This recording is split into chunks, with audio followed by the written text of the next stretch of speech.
నాకు ఒక చిన్న వ్యాపారం ఉంది. అందులో ఒక 50 మంది నాకు ఎంప్లాయీస్ ఉన్నారు. నా ఎంప్లాయీస్లో ఓన్లీ క్రైస్తవులే ఉంటారా?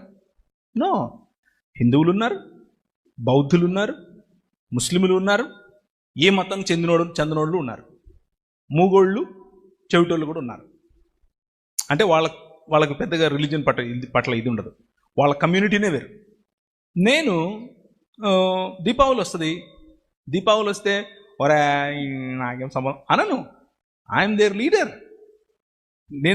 నా దగ్గరకు వస్తారు, సార్ మా పండుగ సార్ అంటారు. నా వాట్సాప్లో హ్యాపీ దివాళీ అని పెడతారు, అందరూ పెడతారు. పెట్టినప్పుడు అందరిది అయిపోయిన తర్వాత ఆఖరిలో నేను ఒక చిన్న రైటప్ రాస్తాను. ద లైట్, వెలుగు అంటే ఏమిటి నా పర్స్పెక్టివ్లో రాస్తాను. నా పర్స్పెక్టివ్లో రాసి, ఇటువంటి వెలుగు నేను ఆబ్వియస్గా